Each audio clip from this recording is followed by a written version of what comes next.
میں اب دعوت دیتا ہوں مورخ اسلام علامہ فاروقی شہید کے صاحبزادے محترم مولانا نعمان فاروقی صاحب کو۔ ایسے کریں آخری ادب کی قلائم دعا کرا دیں، پہلی نشست میں وہ پہلے کریں۔ ٹھیک ہے۔ مورخ اسلام سیمینار کے پہلی نشست کے آخری مقرر میں دعوت دوں گا حضرت مولانا محمد الرشید حدوٹی صاحب کو، جو مدیر اعلیٰ ماہنامہ آب حیات ہیں، کہ وہ تشریف لائیں اور اپنے خیالات کا اظہار فرمائیں۔ جمعیت علماء اسلام نظریاتی پنجاب کے جنرل سیکرٹری حضرت مولانا محمد الرشید حدوٹی صاحب۔ السلام علیکم۔ بسم اللہ والصلاة والسلام علی رسول اللہ صلی اللہ علیہ وسلم۔ اما بعد فاعوذ باللہ من الشیطان الرجیم، بسم اللہ الرحمن الرحیم۔ لا تقول لمن يقتل في سبيل الله اموات، صدق اللہ العظیم۔ وبلغنا رسوله النبی الکریم ونحن على ذلك لمن الشاہدین والشاکرین والحمد للہ رب العالمین۔ سارے دوستوں کی خدمت میں درخواست ہے کہ نبی پاک صلی اللہ علیہ وسلم کی ذات پر درود پاک کا ہدیہ پیش فرما۔ اللہم صلی علی سیدنا محمد وعلی آل سیدنا محمد وبارک وسلم وصلی علیہ۔ دیکھتی آنکھوں کو، سنتے کانوں کو اور ناموس صحابہ کے لیے دھڑکنے والے دلوں کو الحمرا حال سے حدوٹی کا سلام پہنچے۔ میرے محترم دوستو، ایک گزارش میں آنے والے مقررین کی خدمت میں عرض کرنا چاہتا ہوں کہ ساتھیوں نے بڑے تزک و احتشام کے ساتھ اس پروگرام کا انعقاد کیا ہے، لہذا جو بھی ساتھی تشریف لائیں وہ روٹین سے ہٹ کر وہ ارشادات فرمائیں جو لکھنے والوں کو اپنے ذرائع مواصلات کے لیے مواد کے طور پر کام آئے اور استدلال کے طور پر کام آئے، چونکہ یہ روزانہ اکٹ اس نوعیت کا نہیں ہوتا۔ اللہ تعالیٰ سب حضرات کو جزائے خیر عطا فرمائے۔ میں اہل سنت والجماعت لاہور کے رفقائے کار اور زعمائے کرام کو دل کی اتھاہ گہرائیوں سے ہدیہ تبریک پیش کرتا ہوں، جنہوں نے مورخ اسلام سیمینار کا انعقاد کر کے ہمیں بھی ایک دفعہ پھر اپنی جوت جگانے کا موقع عطا فرمایا۔ میرے دوستو، اہل سنت والجماعت کے رضاکاروں، چونکہ مجھے بہت شارٹ اور مختصر وقت میں یہاں آنا پڑا، قائد پنجاب حضرت مولانا شمس الرحمان معاویہ صاحب کا بڑا اچانک ایک ارشاد تھا کہ جائے رفتن نہ پائے ماندن، نہ میں انکار کر سکتا تھا اور نہ کھل کے اقرار کر سکتا تھا، لیکن ان کے حکم کی تعمیل میں آپ حضرات کے درشن کے لیے یہاں حاضر ہوا ہوں۔ میں عرض یہ کرنا چاہتا ہوں کہ مورخ اسلام حضرت مولانا ضیاء الرحمن فاروقی رحمت اللہ علیہ، سارے ایک بار بلند آواز سے فرما دیں۔ حضرت کے ساتھ پیار و محبت کا تعلق اس وقت بنا جب 1984 سے لے کر 1980 سے لے کر 84 تک میں ایک مدرسہ میں طالب علم تھا۔ چونکہ 84 میں نے میٹرک کا امتحان پاس کیا، تو یہ 5ویں جماعت سے لے کر 10ویں جماعت کے بیچ میں ایک مدرسے میں زیر تعلیم تھا۔ تو وہاں ایک استاد تھے جو اعزازی طور پہ شاید آئے تھے، ان کے پاس میں نے مولانا فاروقی شہید کی علماء دیوبند کی تاریخ پہ تقریر سنی۔ مجھے وہ اتنی پسند آئی کہ کانوں کی دہلیز سے ٹکرائی اور گزرتے گزرتے وہ دل کے گوشے میں جا کے ایسی بیٹھی کہ وہ روزانہ میں پھر سنتا تھا اس کو، پھر اس کو یاد کرتا تھا، پھر اس تقریر کو میں نے اپنے قلم سے لکھا اور پھر جہاں جہاں جلسوں میں جاتا تھا وہ تقریر میں ان جلسوں میں کرتا تھا۔ اور کئی جگہوں پہ ایسے شوق تقریر مجھے کشاں کشاں لے جاتا کہ جلسے کی انتظامیہ کو پہلے رکا لکھ دیتا کہ جناب مجھے بھی اس جلسے میں تقریر کرنا ہے۔ تو جلسے کی انتظامیہ کہتے جی آپ تشریف لائیں۔ اس تقریر نے میرے اندر اتنا جذبہ بیدار کیا کہ پھر میں بن بلائے بھی انتظامیہ کو اطلاع دے دیتا تھا کہ میں نے خود حاضری دینی ہے۔ تو اسی بنیاد پہ آج بھی میں نے اس سیمینار کے لیے وہی طریقہ اختیار کیا جو 80 سے لے کر 84 تک اختیار کرتا تھا۔ تو دیکھنا یہ ہے کہ جو چھوٹے بچے ہوتے ہیں، جو میری عمر کے اس زمانے میں 80 سے 84 تک، بچوں کے اندر بھی جذبے بیدار ہوئے اور بچوں کے اندر بھی آگے بڑھنے کی اللہ تعالیٰ نے وہ ہمت پیدا فرما دی۔ تو یہ کس کو اس کا سہرا جاتا ہے؟ وہ مورخ اسلام مولانا ضیاء الرحمن فاروقی شہید جیسے لوگ ہیں۔ پھر ایک میرا چونکہ تعلق مری سے ہے، ایک علاقہ ہمارا وہاں دھار جاوا، وہاں مولانا کو تقریر کے لیے بلایا گیا۔ میں نے اپنے بڑے بھائی مولانا عبدالسلام ہدوٹی صاحب کی خدمت میں عرض کی، میں نے کہا جی میں نے تو اس بندے کی تقریر ضرور سننی ہے اور مجھے ہر صورت میں جانا ہے۔ پھر ہم دونوں بھائی وہاں گھر سے نکلے اور دور دراز علاقے میں جا کے حضرت کی تقریر سنی، اور حسن اتفاق سے اس دن بھی وہی حضرت کی تقریر علماء دیوبند کی تاریخ پہ تھی، جو تقریر ہمیں زبانی بھی یاد تھی اور جس تقریر پر ہم نے اپنے کیریئر کا آغاز کیا، اور بڑی خوشی ہوئی کہ اب نئے سرے سے یاد تازہ ہوئی کہ علماء دیوبند کس شان کے مالک ہیں اور کس آن کے مالک ہیں۔ یہ وہ وقت تھا جب مولانا فاروقی شہید ابھی سپاہ صحابہ میں نہیں آئے تھے۔ چھوٹی کتابیں کنز الایمان پر پابندی کیوں، سیدنا امیر معاویہ، اس طرح کی کتابیں حضرت کی، وہ سٹال لگتا تھا، اس سٹال سے پھر جاتے ہوئے شائقین اور زائرین جو ہیں وہ کتابیں لے کے جاتے اور ان سے علمی استفادہ کرتے اور پھر اپنے دل کی دنیا آباد کرتے اور سر دھنتے رہتے کہ مرد قلندر نے کس عظیم انداز میں اور کس حسین انداز میں یہ خامہ فرسائی کی ہے اور کس طرح لکھا ہے۔ تاریخ کالا پانی ایک کتاب کالے ٹائٹل والی، وہ بھی طالب علمی کے زمانے میں نظر سے گزری، جس میں حضرت کا جو مقدمہ ہے اس مقدمے کو پڑھنے کا اتفاق ہوا۔ اس کے ایک ایک لفظ کو میں نے انڈر لائن کیا، کچی پنسل کے ساتھ اس کے اوپر لکیر لگائی اور اس کو اپنی کاپی پہ درج کیا، اور پھر وہ الفاظ اور وہ مقدمہ بھی میں نے زبانی یاد کیا۔ میں نے کہا یہ ہے انداز گفتگو اور یہ ہے انداز تحریر، اس پہ آدمی سر بھی دھنتا ہے اور دل کی دنیا کو بھی آباد کرتا ہے۔ تو یہ دوسرا موقع تھا۔ ایک دفعہ ابھی طفل مکتب ہی تھا کہ ایبٹ آباد کے ایک علاقہ ہے ریالہ، جو لوگ جانتے ہیں ان کو معلوم ہے، وہاں مولانا فاروقی شہید کو آنا تھا۔ پیغام قرآن کانفرنس تھی، یہ واللہ عالم کس عنوان پہ تھی۔ میں نے اپنی والدہ محترمہ کو کہا کہ امی مجھے تو اس جلسے پہ جانا ہے۔ اب راستہ بڑا دشوار گزار، پہاڑی علاقہ، فلک بوس، چوٹیاں، پھر کبھی اوپر چڑھائی اور پھر نیچے اترائی۔ تو والدہ نے کہا بیٹا میری طبیعت نہیں مانتی کہ آپ وہاں جائیں، چونکہ بڑا مشکل راستہ ہے، کہیں گم ہو جائیں، کہیں آپ کو کوئی پکڑ کے لے جائے، یہ سارے خدشات گھر میں ماؤں کو ہوتے ہیں۔ تو میری طبیعت نے نہیں مانا، میں نے کہا امی مجھے تو جانا ہی جانا۔ خالی جیب خالی ہاتھ میں جناب وہاں گھر سے نکلا۔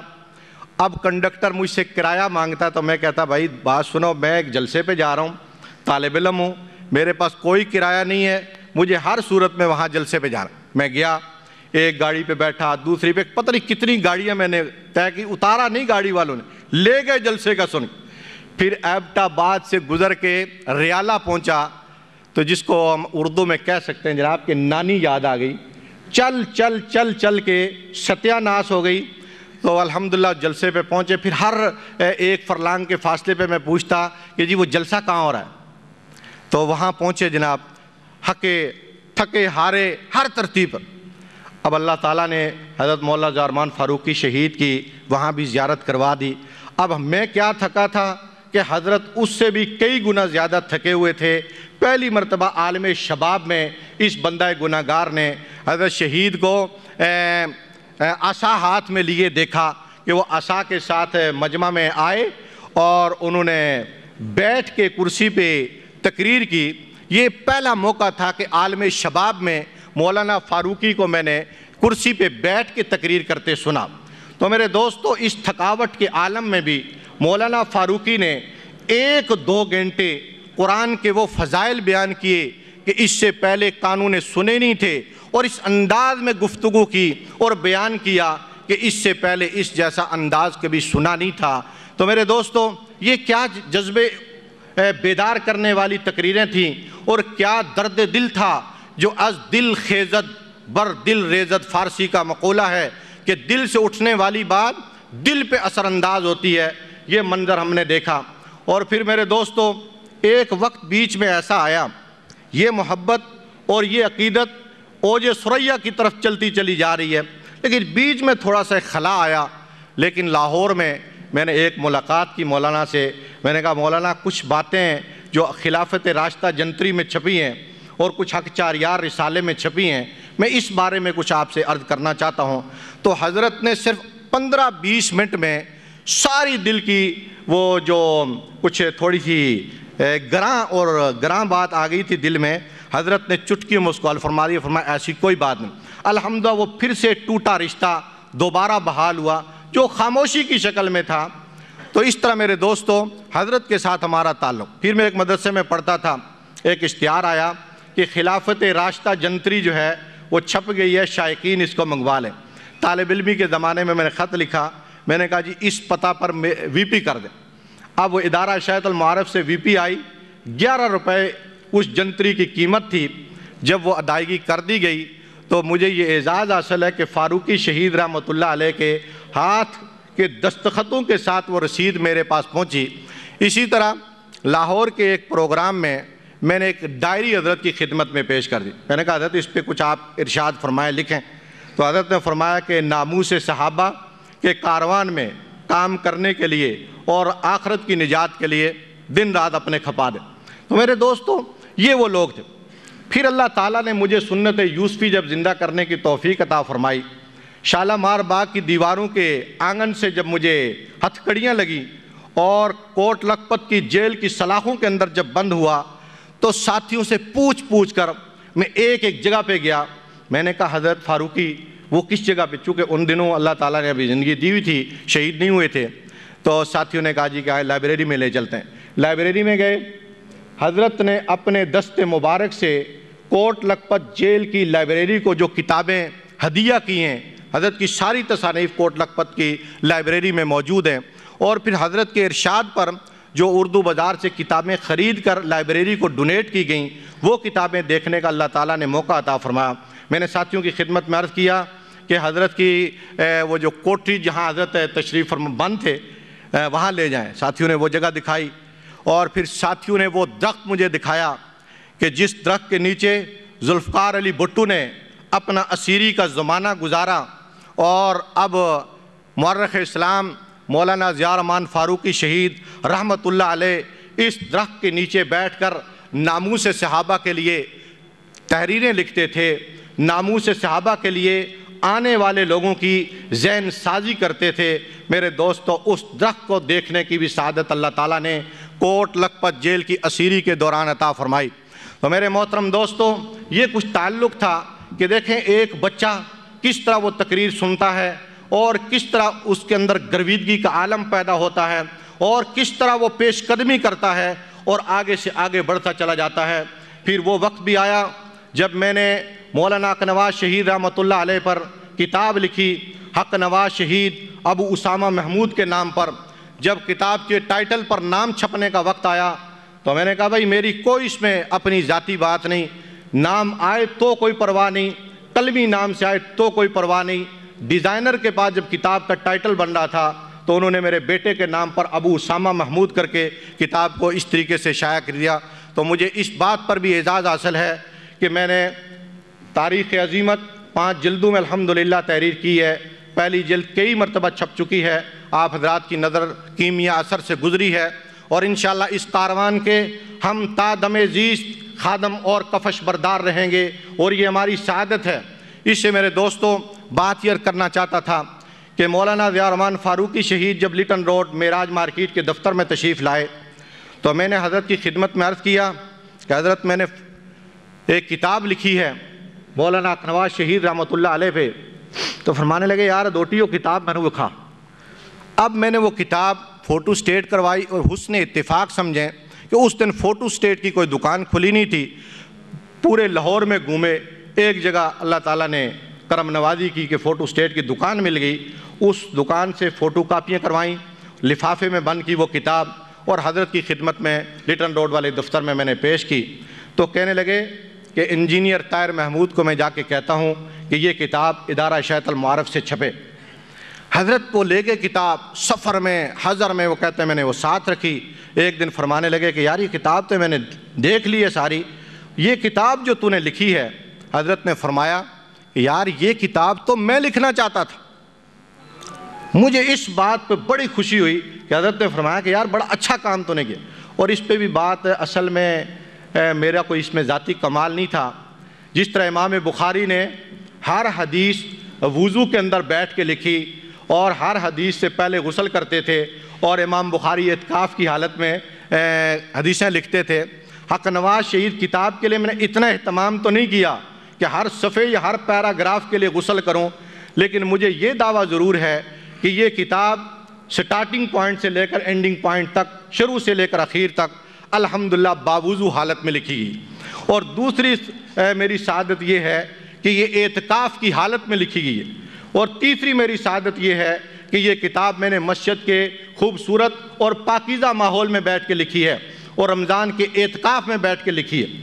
تو میرے دوستو الحمدللہ وہ کتاب آئی، جناب ڈلو صاحب تشریف فرما ہیں، حضرت کے سارے صاحبزادگان تشریف فرما ہیں، جماعت کی کریم یہاں دستیاب ہے، اور الحمدللہ قائد محترم مولانا محمد احمد بدیانوی تشریف لانے والے، الحمدللہ یہ سارے ساتھی گواہ ہیں کہ اللہ تعالیٰ نے اس نہج پہ یہ جو چھوٹا سا کام کروا دیا، تو اس کا بیس کیا ہے، اس کی بنیاد کیا ہے؟ اس کی بنیاد طفل مکتب کی عہد طفلی میں کانوں کے اندر گونجنے والی وہ آواز ہے جو مولانا ضیاء الرحمن فاروقی شہید رحمت اللہ علیہ کی زبان سے سنی، اور میرے دوستو وہ کبھی کبھی اپنا وقتاً فقتاً اپنا اثر دکھاتی ہے۔ اسے میرے دوستو یہ وہ لوگ تھے جو زندگیوں کو تبدیل کر دیتے تھے، یہ وہ لوگ تھے جو اذہان کو بدل دیتے تھے، یہ وہ لوگ تھے جو حقیقی معنی میں انقلاب برپا کرتے تھے۔ ان کو اگر حقیقی معنی میں قائد انقلاب اسلامیہ کہا جائے بیجا نہیں ہوگا، مورخ اسلام کہا جائے بیجا نہیں ہوگا۔ مجھے کوئی بتائے کہ علامہ انور شاہ کاشمیری رحمت اللہ علیہ کے بعد یہ وہ عظیم انسان تھا کہ جو بولتا تھا فی البدی بولتا چلا جاتا تھا، اشعار پڑھتا تھا فی البدی اشعار پڑھتا چلا جاتا تھا، تقریر کرتا چلا جاتا تھا، اکابر علماء دیوبند کے شجرہ نسب کو بیان کرنا چاہتا، بیان کرتا چلا جاتا تھا۔ میرے دوستوں جو آنکھیں دیکھتی وہ دیکھتی رہ جاتی، جو کان سنتے وہ سنتے رہ جاتے، اور دل کی دھڑکن تیز سے تیز تر ہوتی چلی جاتی، اور آخر میں مجمع یہ فیصلہ کرنے پہ مجبور ہوتا کہ اگر دیوبندیت اس چیز کا نام ہے تو لکھ لو نام، آج کے بعد ہم بھی اپنے مسلک علماء دیوبند کے لیے تن من دھن سب کچھ قربان کرنے کے لیے تیار اور آمادہ۔ بدل ڈالا انہوں نے اذہان۔ اور میرے دوستوں ملت اسلامیہ، سپاہ صحابہ، اہل سنت والجماعت کو یہ اعزاز حاصل ہے کہ علامہ انور شاہ کاشمیری کے بعد اللہ تعالیٰ نے ایک ایسا ثبوت اس جماعت کو دیا کہ جس کے اندر واقعی اپنے اکابر کی صلاحیتیں موجود تھیں، ایسا فرزند عطا فرمایا جس کو اللہ نے حافظہ عطا فرمایا۔ انور شاہ کاشمیری مصر کی لائبریری میں گئے، ایک کتاب دیکھی، مصر کے لائبریری کے انچارج کو کہا کہ جناب یہ کتاب مجھے دی جائے، میں دارالعلوم دیوبند سے جا کر اس کو چھاپنا چاہتا ہوں۔ لائبریرین نے کہا کہ لائبریری کا اصول نہیں ہے، یہ کتاب آپ کو نہیں مل سکتی۔ حضرت نے فرمایا پھر مجھے اتنی اجازت دو کہ میں یہ کتاب ایک بار پھر پڑھ لوں۔ انور شاہ کاشمیری نے مصر کی لائبریری میں اس کتاب کو دوسری نظر سے دیکھا، اور اس کے بعد دارالعلوم دیوبند پہنچے، دیوبند سے اپنے قلم کے ساتھ کتاب لکھی اور اس کی ایک کاپی مصر کے لائبریرین کو بھیجی کہ جناب آپ کی خدمت میں یہ درخواست ہے کہ ایک مرتبہ اس کتاب کو اصل نسخے کے ساتھ ملا کر دیکھیے کہ کہیں مجھ سے غلطی تو نہیں ہو گئی۔ مصر کے لائبریرین نے اس بات کی گواہی دی کہ اصل نسخے سے ایک نقطے کا بھی فرق نہیں ہے۔ یہ ہمارے اکابر تھے۔ اس کے بعد اللہ تعالیٰ نے یہ ثبوت عطا فرمایا کہ 100 اشعار زبانی یاد تھے، عربی کے اشعار زبانی یاد تھے، اردو کے اشعار زبانی یاد تھے، فارسی کے اشعار زبانی یاد تھے، اکابر کی حوالہ جاتی کتابیں زبانی یاد تھیں۔ اور جیسے میرے دوست ضیاء الرحمن فاروقی شہید کے بیٹے نے ابھی ذکر کیا، میرے دوستو یہ تاریخی دستاویز جو آج بھی دشمنان صحابہ کے سینوں پہ مونگ دلنے کے لیے ایٹم بم سے کم نہیں، غوری میزائل سے کم نہیں، خالد ذرات ٹینک سے کم نہیں، ہتف میزائل سے کم نہیں، یہ تاریخی دستاویز جب دشمن پڑھتا ہے، دشمن دیکھتا ہے، اس کے قدموں کے نیچے سے زمین سرکنا شروع ہو جاتی ہے۔ یہ ضیاء الرحمن فاروقی شہید کا وہ کارنامہ ہے کہ دشمنان صحابہ قیامت کی صبح تک اس کا جواب نہیں دے سکتے، اور قیامت کی صبح تک یہ اطمینان حجت ہے دشمنان صحابہ کے لیے کہ اگر تم کہتے ہو کہ ہم صحابہ کے طرفدار ہیں، صحابہ کے ماننے والے ہیں، قرآن کے ماننے والے ہیں، جواب دو تاریخی دستاویز کا۔ تاریخ شاہد ہے، عدالتوں کے کٹارے شاہد ہیں، ایوان اقتدار گواہ ہے کہ کوئی تاریخی دستاویز کا جواب نہیں دے سکتا۔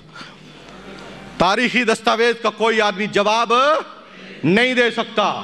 اس تاریخی دستاویز کے آنے کے بعد سجاد علی شاہ کی عدالت کے کٹارے سے وہ ایک ہنگامہ آرائی اختتام پذیر ہوئی۔ وہ چیف جسٹس کو اس طرف نہیں مڑنے دیتی کہ اگر تاریخی دستاویز اپنے پورے رنگ روپ کے ساتھ منظر عام پہ آئے گی، ہر گلی کوچے میں صحابہ کے دشمن کے خلاف نفرت کا پیغام سنائے گی۔ اور میرے دوستوں، یہ ان لوگوں کا کارنامہ ہے۔ اس کا سہرا مورخ اسلام مولانا ضیاء الرحمن فاروقی شہید رحمت اللہ علیہ کو جاتا ہے کہ جس نے دن رات ایک کر کے یہ دستاویز نہیں، یہ ہتھیار ان قسم پرس بے سر و سامان بے مال و متاع لوگوں کے ہاتھ میں تھما دیا کہ اب سینہ تان کے سر افراز ہو کر دشمن کی آنکھوں میں آنکھ ڈال کر گریبان پکڑ کر کٹارے میں لا کر ثابت کر سکتے ہیں کہ دشمنان صحابہ کل بھی کافر تھے۔ امی عائشہ صدیقہ کے دشمن کل بھی کافر تھے۔ قرآن کو ان ھذا القرآن الذی انزل علی محمد حرف وبدل وقطع آیاتہ کہنے والے کل بھی کافر تھے، آج بھی کافر ہیں، قیامت کی صبح تک ان عزائم اور ان دلائل کے ساتھ کافر رہیں گے۔ اور جو اپنی کتابوں میں یہ لکھتے ہیں جو قائم محمد بیروں آیت خدا اورا یاری کند اول کسے کے باؤ بیت کند محمد باشد و بعدت علی، اس میں رسول اللہ کے مرتبے کو گرانے والے یہ گستاخ رسول قیامت کی صبح تک دنیا کی کوئی طاقت ان کو مسلمان ثابت نہیں کر سکتی۔ یہ دلائل کس نے دیے؟ یہ تاریخی دستاویز نے دیے۔ اور پھر جو اپنی کتاب میں یہ لکھے کہ چوک قائم ماں بیروں آیت عائشہ را زندہ کند تابرو حد بزند، کہ جب امام مہدی آئیں گے عائشہ کو زندہ کریں گے اور ان پر حد لگائیں گے۔ میرے دوستوں، دشمن کے چہرے سے نقاب کو سرکایا تاریخی دستاویز نے، مورخ اسلام فاروقی نے دشمن کے چہرے کو ننگا کیا جو یہ کہتا تھا میں ایران میں اسلامی انقلاب لایا ہوں، پاکستان میں اسلامی انقلاب آئے گا۔ حق مولانا ضیاء الرحمن فاروقی شہید نے تاریخی دستاویز لکھ کر، خمینی ازم اور اسلام لکھ کر میرے دوستو دشمن کے چہرے سے نقاب نوچ ڈالا اور اس کے اندر کا بےحانک چہرہ دنیا کے سامنے واضح کر دیا۔ ان ھذا الخمینی زفدعن، اور پھر اس کے بعد یہ سارا چہرہ جب بے نقاب کر کے دکھایا تو دنیا ماننے پہ مجبور ہوئی کہ ہاں دشمنان صحابہ، قرآن کے منکر اور امی عائشہ صدیقہ پر تہمت لگانے والے یہ قرآن کے منکر ہیں، یہ اللہ کے فرمان کے منکر ہیں، یہ رسول اللہ کے گستاخ ہیں، ان کو دنیا کی کوئی طاقت مسلمان ثابت نہیں کر سکتی۔ ابھی ایک ٹیلی ویژن پروگرام میں ایک نے کہا، بڑا بڑبڑایا، اس نے کہا جی ہم قرآن کو مانتے ہیں، ہم صحابہ کو مانتے ہیں۔ میں نے کہا یاد رکھو، جن ساتھیوں نے پروگرام سنا گواہ ہیں، میں نے کہا زبانی دعوے سے بات نہیں چلے گی، حقائق کی دنیا میں آؤ۔ قرآن کے منکر قرآن کا منکر ہے، کتابوں کا استدلال موجود ہے، تاریخی دستاویز موجود ہے، تم قرآن کے منکر ہو۔ اور آج تو انٹرنیٹ کی دنیا میں یہ بات واضح طور پر ہم سب کو دکھائی دیتی ہے کہ یوٹیوب میں صحابہ کو گالی دی جاتی ہیں، یوٹیوب میں سرکار دو عالم صلی اللہ علیہ وسلم کی توہین کی جاتی ہے۔ انٹرنیٹ کی دنیا میں ان کی سائٹیں دیکھو، اسلامی دنیا کے خلاف ان کی سازشیں عروج پہ ہیں، سعودی عرب کے خلاف ان کی سازشیں عروج پہ ہیں۔ اور میرے دوستو، یہ فقیر مسکین غریب مدرسوں کے مولوی، مدرسوں کے طالب علم، مسجدوں کے ائمہ، انہوں نے قسمہ پرسی اور بے سر و سامانی کے عالم میں اس ایرانی انقلاب کے سامنے سد سکندری قائم کر کے یہ ثابت کر دیا کہ مسلمان کو شمشیر کی اتنی ضرورت نہیں، اس کے جذبے اور اس کی حریت فکر اور انداز رندانہ فکر اور جرأت رندانہ یہ آنے والے سیلابوں کے سامنے بند باندھ دیتی ہے، خلی جائل کر دیتی ہے، دشمن کے چہروں سے نقاب اتار کر بھیانک چہرے کو تش تش بام کر دیتی ہے۔ میرے دوستو، اس سیمینار میں فاروقی شہید رحمت اللہ علیہ کے یہ کارنامے آپ اپنے دلوں کی دنیا میں رکھیں اور اس کو آگے سے آگے پھیلاتے چلے جائیں۔ میرے دوستو، ضیاء الرحمن فاروقی شہید کی کتابوں کا مطالعہ کریں اور میرے دوستو ان کے لگائے ہوئے اس گلشن کے ساتھ پیوستہ رہیے اور مشکبار رہیے، مشام جاں کو معطر کریے، پھلا پھولا رہے یا رب چمن میری امیدوں کا، جگر کا خون دے دے کر یہ بوٹے میں نے پالے ہیں وما علینا الا البلاغ۔